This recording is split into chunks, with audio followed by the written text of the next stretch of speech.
모인 무리의 숫자 120명, 120명의 그 남은 자들이 어떤 사람들인가를 쫓아가 보고 있습니다. 무리들은 애초부터 예수님을 따라가는 목적과 이유가 달랐고, 그리고 제자들은 또 달랐습니다. 무리들은 예수님 손에 있는 떡이 궁금했고, 그리고 제자들은 예수님에게서 나오는 뭔지 모를 영생의 말씀과 하나님이 보낸 자다라고 하는 그 막연한 믿음이 예수님을 따라가게 했습니다. 결국 그러다가 이 두 그룹은 이렇게 극명하게 갈렸는데, 한 그룹은 예수님을 완벽하게 떠나버렸습니다. 또 그냥 떠나보낸 게 아니라 저주하고 십자가로 내몰고 말았죠. 우리들도 예수님을 따라가려고 여기에 왔어요. 예수님의 손에서 나오는 그 달콤함을 따라가다가는 결국 이렇게 된다는 것을 교훈으로 받아야 됩니다. 우리를 점검해 봐야 된다는 말입니다. 예수님을 떠난 무리들이 이렇게 처음에는 예수님을 대우했습니다. 마태복음 21장 6절에서 9절까지 보니까 이게 입성하시는 장면인데, 입성하실 때 대부분 자기의 겉옷을 길에 폈어요. 이거 대단한 그런 헌신입니다. 자기의 겉옷을 길에 카페트로 깔아준 거예요. 그리고 어떤 사람들은 나뭇가지를 베어서 길에다 깔기도 했습니다. 수고를 아끼지 않았어요. 왜냐하면 뭔가 분명히 이유가 있겠죠. 그러면서 막 찬송을 했습니다. 다윗의 자손으로 오시는 이여, 가장 높은 곳에서 호산나, 이렇게 얘기를 했어요.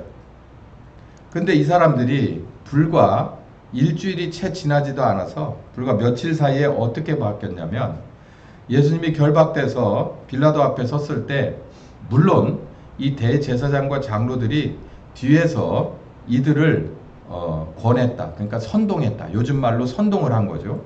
선동을 했습니다. 그래서 결국 이들이 전부 대제사장과 장로들의 편을 들어서 거의 대부분의 무리들이 예수님의 손에서 나오는 오병이어를 먹고 그렇게 기뻐하고 라뼈하고 예수님이 좀 꾸짖었다고 해도 그저 그런 거 들은 척 만척하고 자기 겉옷을 깔고 온갖 것을 다 하던 사람들이 이 대제사장과 장로들이 도대체 뭐라고 얘기했기에, 그냥 무리를 권했다라고 얘기했거든요. 뭐라고 얘기했기에 그들이 이렇게 소리 지릅니다. 빌라도가 물어 가로되 너희들 중에서 이 둘 중에서 너희는 누굴 놓아주길 원하냐? 밀란을 일으켰던 바라바냐? 아니면 그리스도라 하는 나사렛 청년 예수냐? 이렇게 물어보니까 우리는 바라바입니다 라고 얘기했어요. 여러 차례 물었습니다. 총독이 이렇게 또 다시 한번 물어봅니다. 재차 물어봐요. 누구를 원하느냐? 바라바냐? 예수냐? 여기 이렇게 말합니다. 그리스도라 하는 예수를 내가 어떻게 해주랴? 그러니까 십자가에다 못 박아 죽이십시오 라고 얘기하고, 그거 꼭 굳이 그래야 되겠냐 라고 말하니까 그들이 더욱 소리를 지르며 이렇게 말합니다. 십자가에 반드시 못 박아야 되겠습니다. 도대체 뭔 잘못을 했냐라고 물어봤어도 그 해답은 없이 그냥 무조건 십자가에다 못을 박아야 되겠습니다. 여러분, 여기서 보이는 장면이 없으세요? 지금 우리나라의 역사 중에서도 요 근래 들어서도 우리는 이런 광풍을 잘 보고 있습니다. 광우병, 효선비선, 묻지도 말고 따지지도 말고. 도대체 내가 왜 저 사람들의 뒤를 따라가면서 이 소리를 같이 따라서 하지라고 생각하지 않고 그냥 가는 거예요. 이건 일종의 군중심리라 하고 광풍과 같은 이렇게 표현하기도 하는데, 이게 역사가 굉장히 길어요. 여기 가만히 보면 이성과 지성 가지고서 판단하는 사람이 없어요. 근데 대제사장과 여기가 뭐라고 도대체 속에다가 귓속말을 해서 달콤한 걸 심어줬을까라고 생각하니까 얘긴 간단합니다. 예수님이 십자가 지기 전이기 때문에 여기 지금 주변에 있는 사람이란 사람은 모두가 다 사탄의 소유예요. 그러니까 사탄이 귀에다가 소삭소삭 하니까 그대로 따라가는 거예요. 이 얼마나 무서운 일입니까? 이게 옳고 그런 거 상관없어요. 그냥 가는 거예요. 그러잖아요. 피리 부는 사나이가 앞에 가니까 뒤에 다 따라간다. 무슨 뭐 그게 레밍? 그 뒤에 따라가서 다 절벽에서 뛰어내린다고 하잖아요. 그 우리가 가만히 그 얘기를 들어봐봐요. 이게 세상에 그 쥐들이나 할 일이지 우리가 쥐냐? 이렇게 얘기하는데 사람도 그만도 못할 때가 많습니다. 공부를 고등교육 이상, 대학원 이상을 공부를 다 해도 그런 표시 전혀 안 나는 경우가 비일비재한데, 이건 왜냐하면 사람은 영적인 동물이고 영의 세력에 의해서 조물락조물락 당하기 때문이에요. 사탄은 사람을 함부로 조물락거릴 수가 있어요. 내 이성과 지성과 상관없이. 근데 하나님은 나를 함부로 하지 않습니다. 왜냐하면 내가 믿음으로, 하나님은 그래요. 참 일을 어렵게 하셔. 사탄처럼 너 내 말 안 들으면 밟아서 찌그러 버릴 거야, 이렇게 하면 쉽게 움직일 텐데 하나님은 그렇지 않아요. 믿음을 의로 여긴다는 거예요. 믿음을. 니까진 믿음이 무슨 소용 있어? 내가 네 하나님이거든. 그러면서 확 갖다 멱살 치고 벽에다 밀어버리면 되는데 그렇게를 안 해요. 이게 바로 신사적인 거예요. 젠틀한 거예요. 하나님은 힘이 있어요. 그런데 우리에게 힘을 과시하지 않아. 우리가 하나님을 알아봐 주기를 바래요. 믿어주길 바래요. 그럴 때 하나님이 뿜뿜 하는 거예요. 영광 받으시는 거라. 이게 하나님이 하시는 방법과 사탄이 하는 방법은 달라요. 하나님도 사람들을 사로잡으십니다. 120명을 완전히 사로잡았어요. 왜 그랬을까요? 그들이 나를 좀 제발 사로잡아 주십시오라고 다 내놨기 때문에 그렇습니다. 그렇지 않으면 사로잡고 싶어도 사로잡을 수가 없어요, 하나님. 사탄은 내놓지 않아도 내가 지성과 이성이 있어도 그까짓 거 확 꺾어버리고 영으로 확 사로잡아 버립니다. 요즘과 같은 고학력 시대에 영화를 가만히 보세요. 판타지 영화, SF는 SF라 치고 판타지 영화, 파묘 같은 거. 도대체 그런 거는 왜 나오는 겁니까? 그게 뭡니까?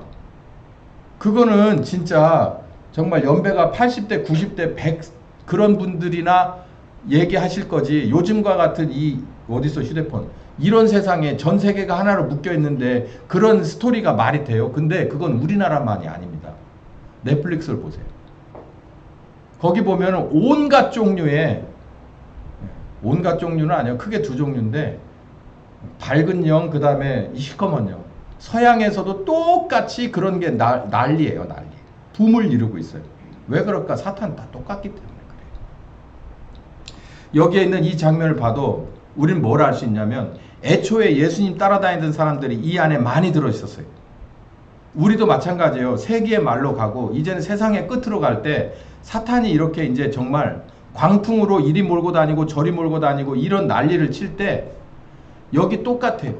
그의 아들이 오셨어도 몸을 입고 그 아들이 볼 수 있고 같이 호흡하고 느낄 수 있는 그런 그리스도가 오셨을 때도 이렇게 광풍이 일어버렸는데 지금은 성령님 보이지 않는 존재가 있는 이 상황에서는 더 그렇죠. 이런 정말 바람 앞에 촛불 같은 교회 하나 문대버리는 건 아무것도 아니에요. 이때 정신을 똑바로 차려야 될 건 뭐냐면 우리가 성령님하고 그분 똑바로 붙잡고서 흔들리지 않으면 그 성령님의 기둥에 나를 꼭 묶지 않으면은 어디로 날아가 버릴지 모르는 거예요. 이 양반이 교회를 얼마나 다녔든 교회에서 뭘 하든 그거 아무 상관없어요. 그 안에 그 말씀이 아버지 뜻대로 그 안에서 뭔가를 이루어졌느냐 안 이루어졌느냐에 따라서 홍수가 나니까 그냥 훅 하고 떠내려가고 하나는 남아있고. 그게 마태복음 7장 아니에요. 여기에 있는 사람들 대부분 시작이 예수님도 지적하였듯이 니들이 나를 보고 내 말을 듣거나 뭐 나의 행동을 보고가 아니라 내 손에서 나오는 떡을 보고 배부른 까닭이로다 라고 한 거예요. 우리 교회 안에 정말 쉽게 도려내기 어려운 개인이든지 목회자든지 아니면 교회 전체에서 흐르고 있는 이 암덩어리가 정말 웬만한 항암치료로 떨쳐내버리지 못하는 게 바로 그 성장입니다. 성장신앙. 그거 정말 쉽지 않거든요. 근데 이제는 다 전이가 온몸으로 다 전이가 돼가지고 여기서 이걸 벗어난다는 게 쉽잖아요. 정말 죽기를 각오하지 않고서는 벗어날 수 없는 게 바로 지금 현실이에요. 교회가 병들어 있는 거죠. 자, 여기 이렇게 돼서 결국은 예수님을 십자가로 떠미틀어 버리고 떠났어요. 그럼 제자들은 어땠을까요? 제자들도 결국은 떠났습니다. 제자들도 떠날 때 모습은 크게 다르지 않아요. 제자들 중에서는 큰 소리 치는 사람도 있었어요. 모두 주를 버릴지라도 나는 결코 버리지 않을 거예요. 베드로. 그리고 여기도 물론 베드로지만 예수님이 이제 붙잡힐 때 자기가 손에 칼을 펴서 자기 손에 있는 뺄 수 있는 그 손에 칼을 펴서 대제사장의 귀에 종의 귀를 상처를 냅니다. 결국은 예수님이 그 문제도 해결하고 그리고 여기 보면 다 도망했다. 제자들이 다 예수를 버리고 도망했다. 베드로는 그래도 나름대로 의분이 뭔가 쑥 하고 올라와서 근데 예수님에게 패만 끼쳤지 결국은 다 도망갔어요. 이렇게 도망갔습니다. 베드로는 또 멀찍이 따라서 그래도 뭔가가 있으니까 이 앞으로 어떻게 될 건지 이게 관망하는 투로 이렇게 가서 보고 있습니다. 예수님은 실패한 그런 인생을 사는 것 같습니다. 그런데 부활하셨죠. 부활하시고 나서 뭔가 새로운 일이 펼쳐지기 시작하는데 제자들을 다시 모으기 시작합니다. 군중들을 모으지 않고 군중들을 모으지 않고 제자들을 모으고 있습니다. 왜냐하면 제자들은 비록 도망갔다고 할지라도 처음에 시작이 아버지의 뜻대로 된 사람들이에요. 그러니까 아버지의 뜻대로 가다 보면 자기가 가다 안 돼서 힘없어서 주저앉고 포기할 수밖에 없는 때가 와요. 그런데 그때 누가 손을 내미냐면 부활하신 주님이 손을 내미는 거예요. 그러니까 애초에 우리는 시작이 잘 돼야 돼요. 시작이. 예수 믿고 구원받으려고 해야지. 그리고 그 구원이라고 하는 게 내 죄 문제로의 구원인 거지. 내 삶 속에서의 구원을 목적으로 물론 그것 때문에 나올 수는 있어요. 많은 숫자가. 그러나 그걸 통해서 배워야 돼요. 베드로처럼 나는 밤새도록 노력했는데 못 잡았는데 저분의 말씀 한마디가 되는구나. 그랬을 때 그 상황에서 뭘 보게 되냐면 자기 자신이 하나님 앞에 죄인이라는 것을 봤잖아요. 이 진짜 남는 장사를 한 거예요. 사람들은 그렇게 생각했죠. 이 예수를 데리고 다니면 살아있는 어군 탐지기네. 어군 탐지기 365일 고기 다 잡아낼 거 아니에요. 그리고 풍랑 일었을 때 보니까 어군 탐지기가 아니라 이 양반은 이제 내비게이션에 그렇게 보는 것과 이분은 그리스도시고 나는 죄인이구나라고 하는 각도가 전혀 다른 각도예요. 이거는 현실적인 각도, 이건 비현실적인 각도예요. 현실에서 아무짝에도 쓸모없는 거고 이거는 하나님의 나라와 죄인에 관해서는 완벽하게 쓸모있는 해법이죠. 우리는 뭘 선택해야 되겠냐는 거예요. 이게 바로 너희는 먼저 그의 나라와 그의 의를 구하라는 얘기예요. 다시 제자들이 모였어요. 제가 이걸 유심히 찾아서 다시 한번 봤습니다. 볼 때마다 새로운 게 보이는데 예수님이 십자가에서 부활하신 다음에 3일 뒤에 그 다음에 가장 먼저 보인 게 막달라 마리아입니다. 막달라 마리아에게 보였어요. 그래서 내가 살아났다. 그러고서 이 막달라 마리아가 어디로 가느냐면 이 예수님의 제자들과 또 가까운 측근들이 모여있던 게 마가다락방이겠죠. 거기 마리아가 가서 예수와 함께하던 사람들이 슬퍼 울고 있던 중에 내가 부활하신 예수님을 만났어 라고 막달라 마리아가 얘기하니까 믿었게요? 안 믿었게요? 안 믿었어요. 제자들이 안 믿었어요. 가만히 보면 요 막달라 마리아하고 또 어머니 마리아하고 이런 마리아 그 계열의 그 마담들이 먼저 알았어요. 예수님이 부활한 걸. 왜냐하면 이 양반들이 그렇게 남자하고 여자하고는 그런 차이가 있어. 오늘도 남전도회가 모였잖아요. 남전도회는 그냥 속에 중심은 있는데 열정은 있는데 이게 어우러지지를 않아. 다 하나씩 있어. 우리 신집사님은 1.5 고기 사야 돼. 계속 그거를 주장을 하시고 또 저는 저대로 생각이 있고 우리 다른 집사들은 집사들 나름대로 생각이 있어요. 근데 모이면 뭔가가 되긴 하는데 남자들의 특성은 그래요. 제자들도 똑같았어요. 오늘 제가 그걸 보고 이 성경에 12제자라고 다를 게 없구나. 근데 보니까 이 마리아 또 다른 마리아들은 뭐가 다르냐면 이 사람들은 자기들끼리 잘 어울려. 이게 수용성 페인트야. 이게 유성 페인트는 잘 안 녹아요. 쉽게. 근데 이 수성 페인트는 저로 잘 섞여. 그래가지고 이 사람들은 자기가 진짜 그래서 예수님 그 무덤을 쉽게 떠날 수가 없었어. 베드로가 와서 씩 보고서 아이고 이거 뭐 이상하네 그러고는 가버렸거든. 근데 이들은 여기서 그냥 근처에서 왔다 갔다 하다가 천사도 만나고 부활하신 예수님도 만나요. 마태마가 누가 요한을 다 읽어봤어요 제가. 그리고 나가지고 이 막달라 마리아가 예수님의 만난 것을 처음 만나요. 예수님이 만지지는 마라. 그러고 나서 이 부활하신 예수님을 전하러 갔는데 이 마리아가 가서 전해주니까 슬퍼해서 울고 질질 짜고 있는 이 사람들이 믿지를 않아요. 믿지를 않아요. 그리고 나서 얼마 안 있다가 엠마오로 두 사람이 걸어서 내려갑니다. 이게 현실이에요. 현실. 부활한 것을 내가 봤어. 그렇게 증거를 하는 사람이 있어도 에이 그럴 수는 없지. 그게 현실적으로 말이 안 되잖아. 그리고 그냥 엠마오로 내려가요. 이들만 그런 게 아니에요. 부활하신 예수님을 만나고 나서도 제자들이 7명이나 갈릴리로 내려갑니다. 어부하겠다고. 이게 엠마오로 내려가는 얘기가 이게 마가복음에 나오고 이 누가복음에 더 자세히 나오는데 이들이 마가의 다락방에 모였어요. 많은 사람들이 모였을 때 예수님이 나타납니다. 모둠으로 모였을 때 나타나가지고 야 봐라 내가 귀신이냐 영이냐 내가 몸이 없냐 그러고서 같이 먹고 그리고 여기다 손 넣어봐라 여기다 손 넣어봐라 완벽하게 증거를 해주시죠. 그때 또 도마는 또 없었어 그 자리에. 오늘 여기 우리 저 사진 찍으니까 거기 없는 분들 보셨어요? 네. 제가 그래서 어떤 분은 걱정을 하시더라고. 나는 왜 저기 없어? 본인이 안 찍었으니까 없는 거지. 냅둬. 내가 그랬거든. 그러고서 뒤에 한마디 더 했는데 뭘게요? 여기 없는 건 상관없어. 우리 주님의 부르시는 그날에 여기 하나교회 모여라 그러는데 거기 아무도 거기 없으면 큰일 나. 거기 없으면 끝이야 끝. 그러니까 이 사진엔 있을 수도 있고 없을 수도 있어요. 그러나 우리 주님이 마지막에 하나교회 출신들 여기 다 모여 그랬는데 거기에 빠졌다 그러면 진짜 심각한 거예요. 오후 예배 빠지고 가는 분이 있어요. 괜찮아. 거기에만 있으면 돼. 거기에만 있으면 돼.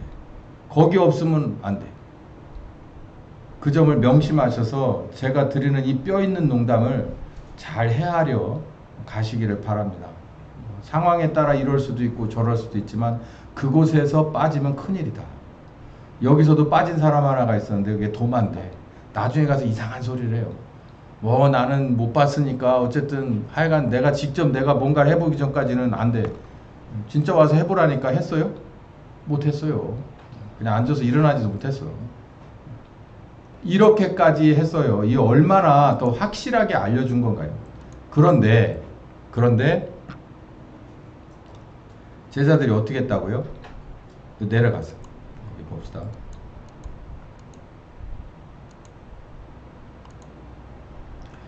요한복음 21장 1절에서부터 3절까지 보면은 이런 현실적인 이유가 있어요. 어떤 현실적인 이유가 있냐면 예수님을 내가 봤어. 여기다도 손을 넣어봤고 여기다도 손을 넣어봐서 분명히 살아나신 게 맞아. 막달라 마리아가 며칠 전에 와서 실성한 여자처럼 와가지고 막 울다가 웃다가 하면서 예수님 살아났다는 얘기가 사실이야. 근데 어떻게 알아? 근데 그 다음에 어떻게 알아? 근데 그 다음에 어떻게 알아? 그래서 제자들은 제자들대로 예수님이 일거리를 맡겼고 또 그리고 있던 사람들도 일거리를 맡기셨는데 이들에게는 현실적인 자기 앞에 닥친 문제거리와 마음속에 갈등이 있을 수밖에 없었어요. 어떤 거냐면 예수님을 만나서 예수님을 따라갈 때 대부분 이렇게 따라갔어요. 갈릴리 해변에서 누구를 부르시냐면은 베드로 그리고 형제 안드레를 부릅니다. 그러니까 그들이 곧 그물을 버려두고 예수를 따르니라. 며칠 뒤에 따르니라. 밥 먹고 따라가니라. 이런 거 없어요. 따라와 그랬더니 그냥 따라가요. 여기 보니까 세베대의 아들 야고보 그리고 그 형제 요한도 있어요. 형제지간이 주로 많네. 이들도 어떻게 했다고요? 그물을 깁고 있다가 그들이 곧 배와 아버지를 버려두고 예수를 따랐다. 베드로는 결혼한 사람이 맞습니다. 여기 누가복음 4장에 나오는 이 시몬의 장모는 베드로의 장모를 말해요. 베드로가 그렇게 떠났어요. 그러니까는 얼마나 집에 남아있는 배우자하고 애들은 멘붕이 아니에요, 멘붕. 사실 가출 아닌 가출이 돼버린 거잖아요.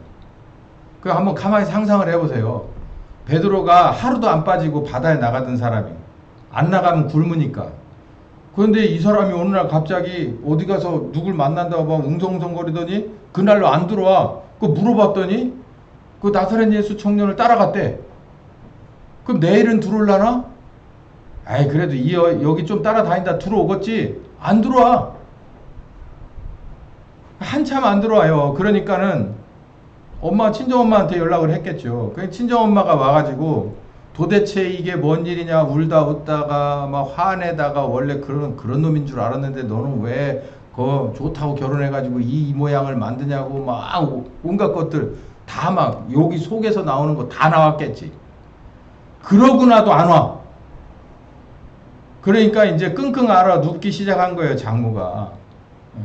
이거 어떻게 하면 좋나. 이게 차라리 죽어버린 거라면 뭔가 다른 생각을 할 텐데 저렇게 하고 돌아다녀. 슥 지나다니다가 저기 베드로 봤어요. 시몬을 봤는데 집에 안 들렸나? 언제나 집에 들어. 이제 그러니까는 이게 화병이 난 거예요. 열병이라 했지만 이거 아마 화병일 거예요. 이게 집에서 이런다는 소리가 베드로 귀에 안 들렸겠어요? 그러니까 여러분 이 안으로 들어가 봐요. 멀쩡하니 우리 신집사님이 이렇게 막 일하러 다니시다가 어느 날 갑자기 사장님한테 전화가 왔어. 거기 저기 신집사님 사모님이죠? 우리 신과장님 일 안 나왔는데 뭔 일인가 하고 전화해봤더니 내가 예수를 만났어. 그러고서 막 계속 집회만 따라다녀. 월급이 한 달 안 들어와. 2달 안 들어와. 그러면 우리 허집사님 말투 있잖아. 요래요? 뭐는 왜요? 집에 와야 될 거 아니에요? 예. 그러다가 속에서 막 끙끙 앓지 않겠어요? 소화 안 되고, 막 침 맞아야 되고. 지금 여기 이 상황이 벌어진 건데, 예수님 따라다니는 제자들이 대부분 이랬어요. 근데 이게 3일 따라다닌 것도 아니고, 석 달을 따라다닌 것도 아니에요. 한 3년을 그렇게 따라다니고, 결국은 따라다니던 스승이 죽었어. 그러니까 자기들도 이제 정신이 들었을 거 아니에요.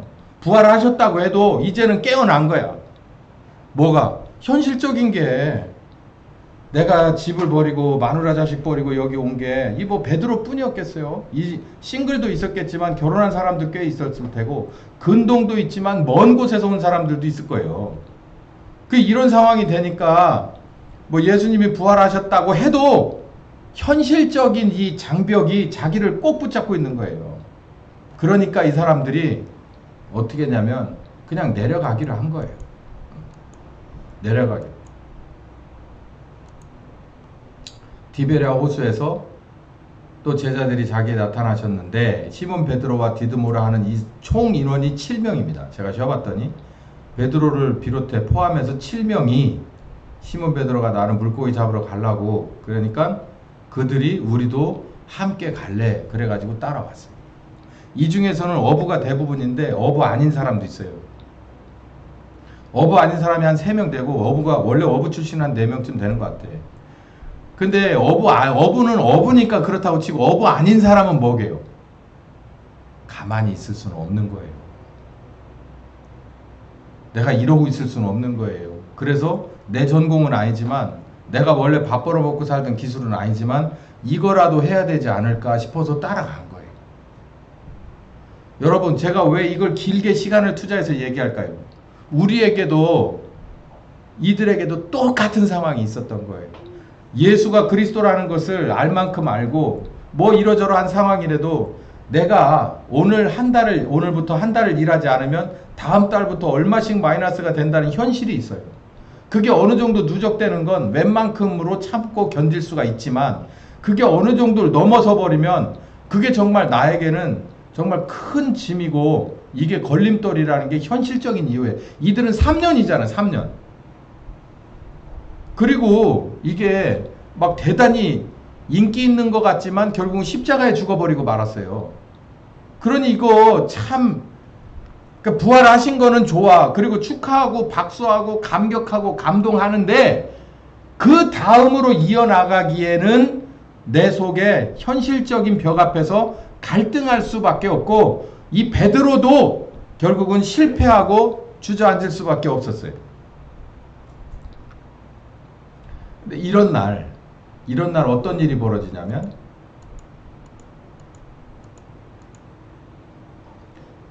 베드로에게 예수님이 찾아옵니다. 여기 7명이 갔다 그랬죠. 7명이 갔으니까 그 7명 앞에 찾아오는데 콕 집어서 성경에는 누구누구가 나오냐면 베드로하고 요한 얘기가 나와요. 21장의 전체를 모두 아시다시피 다시 한번 이 갈릴리 호수에서 예수님을 처음 만나던 그 장면이 똑같이 벌어져요. 한 마리도 못 잡고, 그리고 저기 가서 던져봐라 그랬더니 던졌더니 153마리가 이번엔 잡혀. 손에 딱 잡혔는데 153마리 쉬어보니까. 그러니까 역시 베드로는 제자들하고 좀 달랐어요. 그 7명의 제자들 중에서 베드로만 주님이다. 이게 저 먼 데서 안개 있어가지고 목소리만 들려서 뭔지 잘 몰랐는데 가만히 가까이 가다 보니까 주님이다.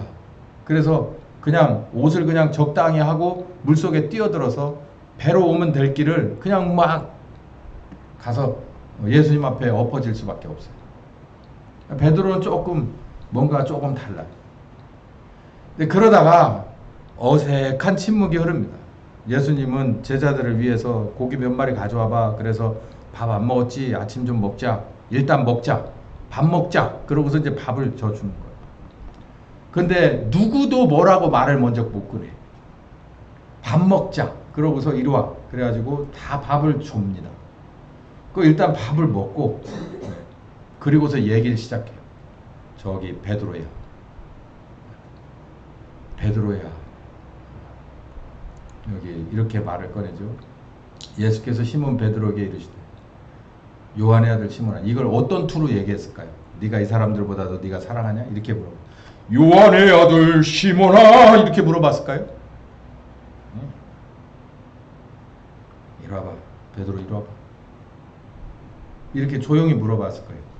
베드로야, 네가 저 사람들보다 날 더 사랑하냐? 베드로가 고개를 들 수가 없는 거예요. 고개를. 네가 사람이면 들 수가 없는 거예요. 들 수가 없어요. 그래도 힘을 다해서 제가 주를 사랑하지요. 그러면 내 어린 양을 좀 먹여라.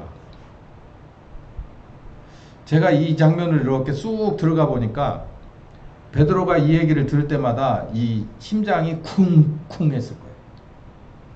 네가 날 사랑하냐 물어봤을 때도 그렇고 내 어린 양을 먹여라라고 했을 때 쿵 하고 심장이, 내 양을 치라 했을 때 쿵, 내 양을 먹여라 그럴 때 쿵. 이 얘기는 뭐냐면 양을 먹이고 양을 치고 어린 양을 먹이고 하는 이 먹이를 주라라고 하는 것보다 그게 뭐가 문제인 줄을 이 베드로가 이 심각하게 받아들였냐면 책임감입니다. 책임감. 양을 먹이고 치는 것은요, 뭐에 기반을 하는 거냐면 내가 양에게 줄 것이 있느냐, 양을 보호할 수 있을 만한 힘과 능력이 있느냐가 중요한 게 아니고 양에 대한 책임감이 있느냐라는 거예요. 책임감. 이 베드로는 이것 때문에 가슴이 쿵쿵했어요. 왜냐하면 자기가 예수님 앞에 책임감을 논할 만한 행동을 한 적이 없어요. 큰 소리만 뻥뻥 치고 그냥 그게 다 헛소리가 돼버렸잖아요. 내가 이 사람들은 다 버려도 나는 안 버릴 거예요. 근데 다 그것도 그냥 헛방. 하여간 뭐든지 다 그래. 예수님 부활하셨다 그래도 그 무덤을 보고도 그냥 안 믿어. 근데 예수님이 와가지고 네가 날 사랑하냐? 그러니까는 눈물을 머금고 사랑합니다 라고 얘기는 했지만 내 양을, 어린 양을 먹여라, 내 양을 치라 라고 하니까 가슴이 쿵쿵 떨어집니다. 어마어마한 얘기가 이 안에 들어있고, 그리고 나서 누구 얘기가 나오냐면 이제 마지막으로 베드로에게 순교에 관한 요청이 있어요. 이게 바로 16절이 순교에 관한 요청이에요. 뭐 그냥 딱 잘라서 순교해라 라고 얘기하는 거예요. 예수님도 십자가의 그 미션이 마지막이듯이 베드로에게도 이 미션이 마지막인 거예요. 그러니까 베드로가 이제 막 여러 가지 감정이 많이 오는 거예요. 그래가지고 누굴 쑥 찔러 보느냐면 요한에 대해서, 요한이 저기 옆에 있는데 자는요? 라고 물어봅니다.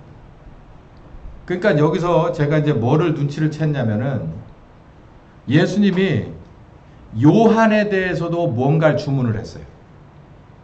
왜 그걸 어디서 알 수가 있느냐면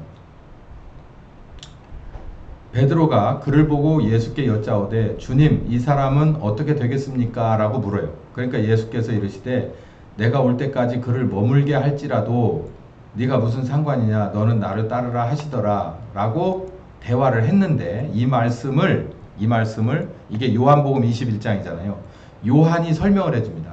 이 말씀은 형제 중에서 그러니까 요한이라는 사람이 죽지 않고 영생할 거다라는 얘기로 알려졌지만 그렇지는 않고 예수님의 말씀은 주가 죽지 않겠다라는 것이 아니라 내가 올 때까지 그를 살려두더라도 너와는 무슨 상관이냐. 너는 나만 보고 네 일에만 집중해라. 내가 너에게 맡긴 일에만 집중해라 라고 하신 것이다 라고 하는 건데 이 이야기를 못 알아듣는 우리 독자는 아무도 없어요.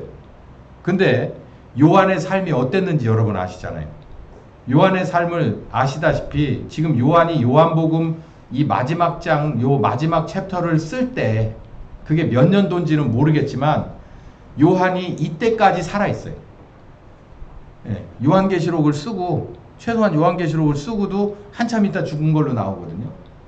어쨌든 베드로보다 이 요한은 한참을 더 사는데 사실 모든 제자들이 다 앞서 순교하고 마지막으로 끝까지 살아남아서 그 진짜 죽지 못하는 질긴 목숨을 끝까지 그렇게 끌어가시다가 결국은 요한계시록을 쓰고 요한은 부르심을 받거든요.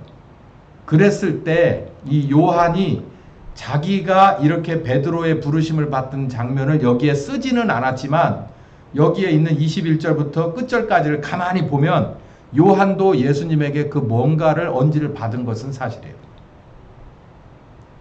뭘 보고 알 수 있느냐고 여기에요. 여기 24절을 보면서 이건 아마 베드로가 순교한 뒤에 써졌을 가능성이 많습니다. 뭐 제가 신학을 논할 수도 없고 논할 필요도 없고 논하고 싶지도 않지만 어쨌든 이거를 이 안으로 쑥 들어가서 이 저자의 심정으로 이거를 쓱 읽어보면은 그런 상황이 있어요. 여기 21장에는 최소한 2사람에게 많으면 7명 전체에게 예수님께서 미션을 주셨어요. 베드로에게는 양에 관한 목양에 관한 미션을 주고 요한에게는 무슨 미션이라고 할까요? 요한을 뭐라고 얘기할까요, 여러분? 베드로는 목양의 미션이라면 요한은 무엇일까요? 아사셀로 내려가는 눈도 뽑히고 팔도 부러지고 다리도 부러지고 이런 짐승이 와서 한 입 물어보고 저런 짐승도 와서 물어보고 하는 그런 요한 아사셀로 가는 그 임무를 받지 않았을까요? 이 극명한 이 두 가지 미션이 요한복음 21장에 이 제자들에게 나와요. 현실적인 어려움은 그리고 현실적인 그런 필요는 내 눈앞에 있어요. 이런 상황에서 이들이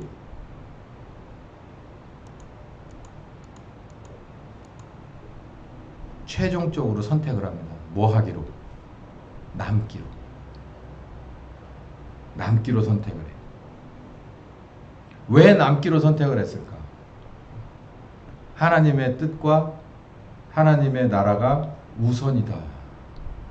하나님의 나라와 하나님의 의가 우선이라는 것을 이들은 결심하고 남게 됩니다. 그리고 자기를 부인하고 자기 목숨을 잃어서 죽으든지 제 목숨을 잃고 진짜 자기 목숨을 찾으려고 그리고 누가복음 14장에 나오는 그 어떤 것보다도 하나님이 내게 맡긴 사명이 가장 우선이다라는 것을 지키기 위해서 결단하고 잔류하는 거예요. 그래서 오늘 본문이 나온 겁니다. 여기.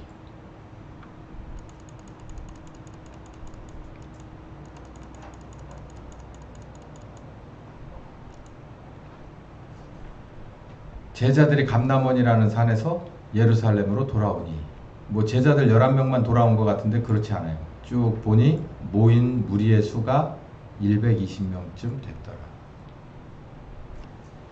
자, 여러분 어떻습니까? 우리는 어떤 사람들일까요? 무리일까요? 애초부터 틀린 겁니다. 주를 그리스도로 받아들였습니까? 시작은 잘 된 겁니다. 가다가 여러 가지 이유로 고통을 참아가며 가게 되겠죠. 그러다 결국은 어떤 순간이 우리에게 오느냐면, 주님이 내게 주시는 직접적인 일을 맡기시는 미션도 있고, 그리고 또 여러 가지 거지만 내 주님한테 직접 받지는 못했지만 이 말씀은 도저히 내가 손에서 놓고 나몰라라 할 수 없는 이 말씀이다라는 것을 마음속에서 우러나는 양심이 이걸 계속 울려대는 걸 거절할 수 없는 이런 두 사람들이, 그러니까 직접적으로 받은 사명이 있는 사람, 그리고 주의 말씀을 듣고 도저히 이걸 외면할 수 없는 사람 둘이 모여서, 두 그룹이 모여서 제자의 그룹, 그리고 제자의 언저리에 있던 그룹이 모여서 120명으로 어디로 돌아왔냐면 예루살렘으로 돌아옵니다. 이들이 결국 초대교회의 120 열매가 됐어요.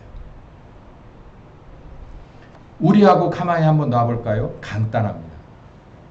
우리도 그 누군가는 우리 주님에게 귀하신 미션을 정확하게 손에다 쥐어준 것처럼 받은 사람도 있을 수 있고, 그렇지 않고 이 안에서 생활하다 보니까 여러 가지 것들을 배우고 듣고 보고 경험하고 하면서, 아하, 이게 하나님이고 이게 아들이고 이게 성령님이구나, 이게 성경에서 말씀하시는 의도구나 라고 하는 것을 알아가는 사람들도 있어요. 어디 가서 결단해야 되느냐면, 결국은 그러니까 나는 내 현실적인 이 모든 것을 외면하고 그리고 예루살렘으로 돌아올 거냐, 아니면 내 현실적인 이유 때문에 내가 할 수 있는 일을 해볼 거냐. 이거는 뭐라 그럴까요? 누구나 다 경험해야 되는 거예요. 어떤 사람, 무리가 아닌 제자의 반열에 들어갔던 큰 그 그룹들 중에서 이제는 다 떨려날 사람 다 떨려나고 120명으로 남을 거냐, 아니면 여기서 이탈을 할 거냐라고 하는 게 우리들의 선택의 여지예요. 우리도 마찬가지라고 제가 누차 말씀드렸어요. 우리도 이거는 제가 여러분에게 추천하고 여러분에게 강권한다고 해서 될 문제가 아니에요. 여러분이 스스로 선택을 하는 겁니다. 여러분이 스스로 어떤 것을 다, 내가 지금까지 왔던 것을, 받은 은혜를 생각하고 배운 걸 생각하고 본 것을 생각하고 경험한 것을 생각하고, 그리고 내 현실적인 내가 거기 그 틈에 들어가야 할 이유, 그리고 내가 그 틈에 들어가서 할 수 있는 여러 가지 것들을 다 저울질을 해보고 여러분은 이제 결론을 내리셔야 돼요. 내가 우리 주님 앞에 와서 예루살렘으로 돌아갈 거냐, 마가의 다락방으로 돌아갈 거냐, 아니면 내 지금까지 배운 거를 무기 삼고 그리고 미천 삼아서 현실로 뛰어들어 볼 거냐. 제가 바라보는 결론을 여러분께 내드리고, 여러분도 한 번쯤은 이걸 들어보시기 바랍니다. 예를 들어서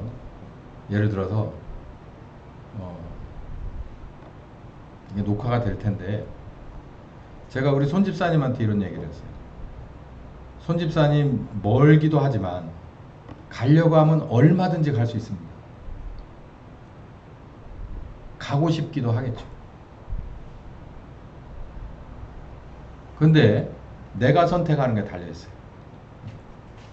아프다니, 문제가 있다니 가서 얼굴을 쳐다보는 건 맞아요.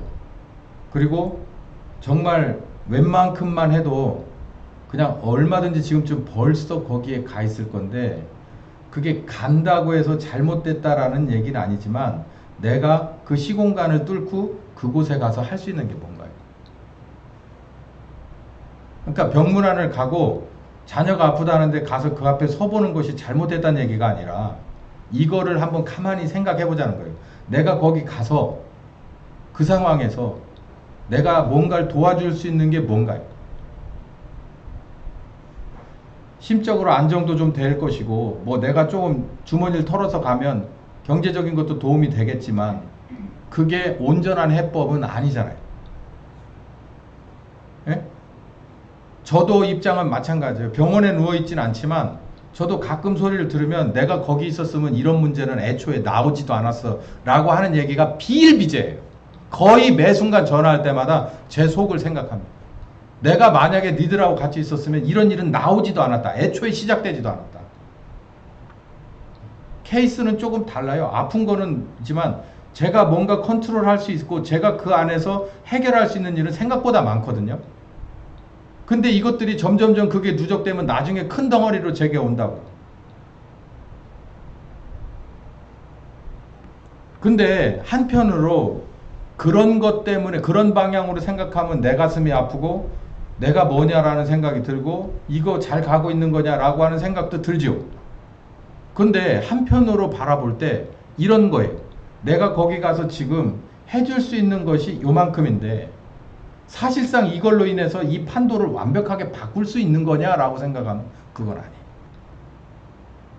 특히 나는 의사도 아니고 나는 약사도 아니고 의사나 약사라 하더라도 사실 가서 완벽하게 해결할지 장담 못합니다.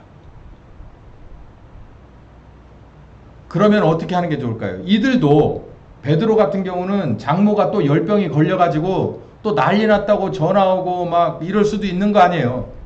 근데 왜 여기 예루살렘에 있어요? 예루살렘을 떠나지 않은 이유가 뭐예요?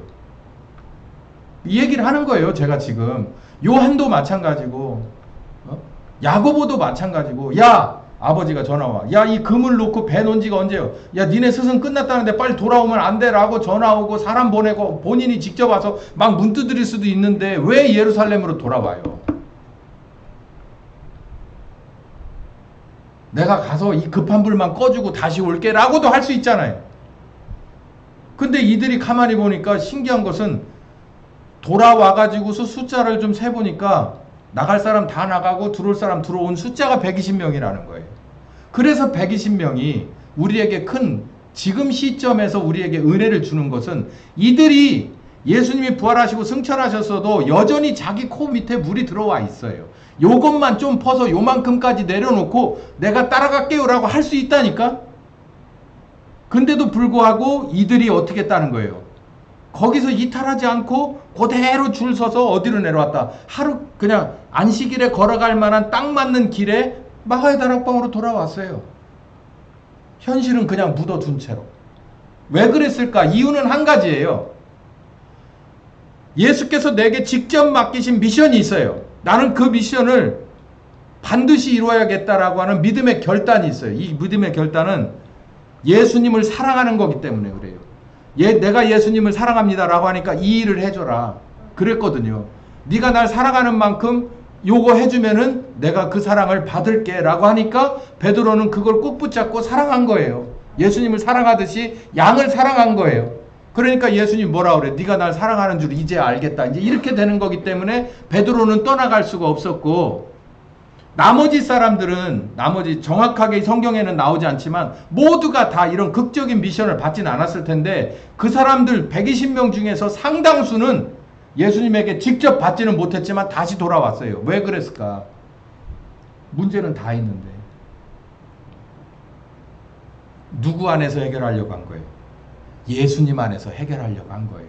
먼저 그의 나라와 그의 의를 구하면서 하나님으로부터 뚫어내려고 한 거예요. 현실적인 것을. 여러분은 이 둘 중에 하나 아니면 두 개가 다 되시길 예수님의 이름으로 축원합니다. 내가 예수를 사랑하기 때문에 떠날 수 없는 거예요. 예수가 나를 사랑하기 때문에 네가 나를 사랑하면 이 일을 이 어린 양을 먹여라. 이 양을 쳐라. 이 양을 지켜라. 이 양을 먹여라 라고 했기 때문에 내가 예수님을 사랑하는 마음을 여기에 쏟을 수밖에 없어요. 네가 날 사랑하냐? 그러면 나 사랑하는 건 됐고 나는 절로 올라가니까 넌 이거를 해야 돼 라고 하면은 못 움직이는 거고 못 가는 거고 싫어도 하는 거고 좋아도 하는 거고 돼도 하는 거고 안 돼도 하는 거예요. 사랑은 그렇게 하는 거니까. 하나님이 나를 그렇게 사랑했듯이 나도 하나님을 그렇게 사랑하는 거니까. 그리고 한 부류는 현실적으로 두 가지 옵션이 있어요. 내가 거기 들어가서 내가 옛날에 하던 직장에 가서 내가 돈을 열심히 벌고 허리띠를 쫄라매서 이렇게 저렇게 해서 애들한테 얼마 주고 이거 주고 고장나면 고쳐주고 청소해주고 뭐 해주고 하는 방법으로 뚫고 가는 방법이 있어요. 그 문제를 해결하는 방법이 있어요. 그 문제는 옛날부터 해오던 우리 조상 대대로 우리 부모가 우리 할머니 할아버지가 해오던 방법이에요.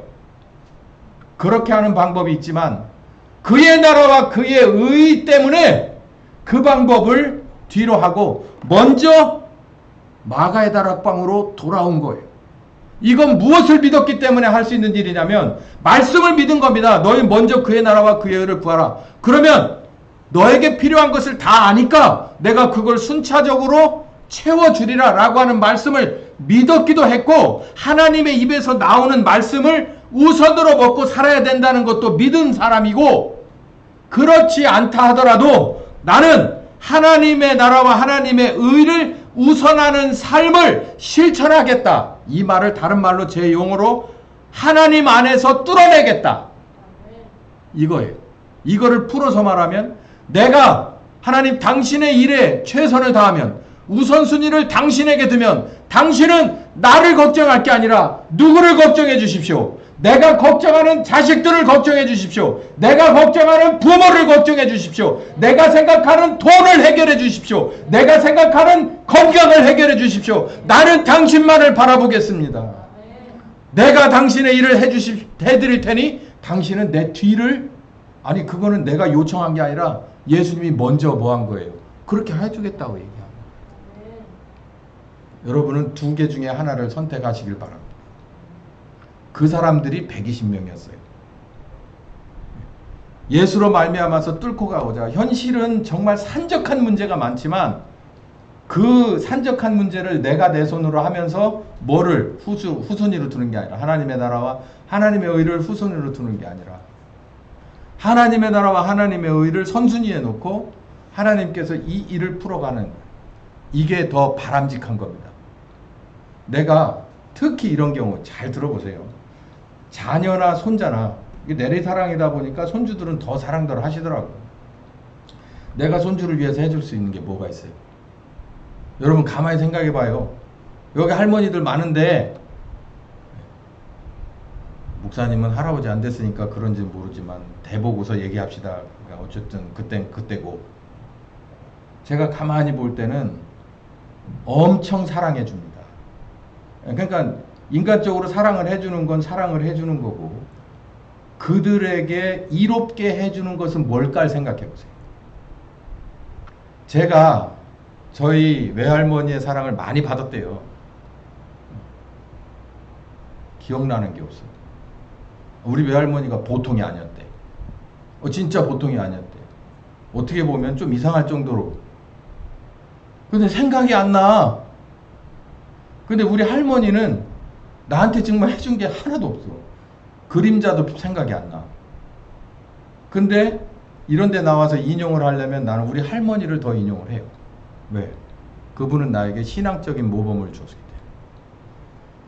우리 외할머니는 저에게 똑같이 믿는 분이었거든요. 신앙적인 모범이 우리 할머니보단 떨어져요. 확실히 떨어져요. 둘 다 예수님 하고 사는 분이에요. 두 분 다. 근데 저는 어디를 보게 되냐면 저하고는 교감을 거의 나누지 못한 그분이 저에게 주시는 영적인 게 더 많아요. 깨달아요. 여러분이 아무리 여러분의 손주 궁뎅이 닦아주고 입 닦아주고 쟤들이 기억 절대 못합니다. 에이 뭐 해달라고 하는 거예요. 그거 그렇게 말씀하시는 건 맞는데 제가 드리고 싶은 건 뭐냐면 쟤네들한테 진짜 줘야 될 것이 그보다 더 소중하고 쟤네들 기억 속에 쟤네들 피 속에 살 속에 기억나게끔 해줄 수 있는 게 있다면 그거를 따라가세요. 그게 더 애들을 사랑하는 겁니다. 애들을 사랑하는 거예요. 그게 뭘까를 고민해 보세요. 그게 뭘까를. 제가 손주되는 입장에서 우리 할머니는 항상 교회를 안 빠지더라고요. 이렇게 명절날 가도 우리 할머니는 교회 가시더라고요. 그 검정색 가방 있잖아요. 옛날에 그 검정색 가방. 그러고 이렇게 글을 못 읽으시니까 이미테이션으로 그냥 갖고 다니잖아. 성경 찬송. 어떤 때 보면 찬송을 거꾸로 들고 계시기도 하죠. 그거 들고서 아침부터 저녁 때까지. 근데 무슨 명절 때도 목사님은 이렇게 신방 간다고 권사님들 나오라고 그랬나 모르겠어. 저녁 때나 들어와. 저녁밥 먹을 때쯤에나. 그 기억이 있어요. 이 양반들이 나가서 요즘처럼 파스쿠치나 저 스벅에 가가지고 앉아서 얘기하다 들어오는 건 아니까요. 노닥거리다가. 그런 데가 어딨어. 그때 그 할머니들이 그 목사님 뒤따라 다니는 거예요. 그냥 음정이 안 맞아도 찬송하는 거고, 기도해 주세요. 주님 감사합니다. 하나님 은혜입니다. 이 가정에 복 주십시오. 라고 어루만지고 다닌 거예요. 그냥. 그게 저에게는 생각할 때마다 동기를 부여해줘요. 여러분, 진짜 여러분이 사랑하는 자에게 정말 필요한 것이 무엇일까? 유효기간이 긴 것이 무엇일까를 한번 생각해 보세요. 그래서 성경은 우리에게, 그래서 예수님은 우리에게 너희는 먼저 그의 나라와 그의 의를 구해. 그러면 네가 필요한 것은 내가 다 채워줄 거야. 생각하지 못한 것을 채워줄 거야 라고 하는 거예요. 자, 모인수 120명. 저에게는 굉장히 충격이기도 했고 귀한 은혜를 주신 말씀이고, 지금 있는 이 상황에 저에게는 모든 것을 이렇게 단비처럼 해결해 주신 숫자이고 이 말씀이었습니다. 모처럼 추석이라서 이 성경 말씀 본문을 중심으로 해서 약간의 제 생각을 집어넣어서 각색도 해보고, 그리고 여러분에게 동기가 부여될 수 있도록 이 말씀을 다 드렸습니다. 모쪼록 하나침례 교회와 여러분 한 사람 한 사람은 예루살렘 교회요, 그리고 120명의 멤버로 다 이 안에 다 소속되기를 예수님의 이름으로 축원합니다. 살아계신 하나님 감사합니다. 이 믿음의 선배들, 이 120명 선배들은 다 우리를 내려다보고 있을 줄을 믿습니다. 저들도 그리 돼야 될 텐데, 저 교회도 예전에 우리가 그랬듯이 아버지 뜻대로 돼야 할 텐데, 마감이 돼야 될 텐데, 그래야 우리 성령님 일하실 텐데 라고 정말 집중해서 바라보고 있을 줄 믿습니다.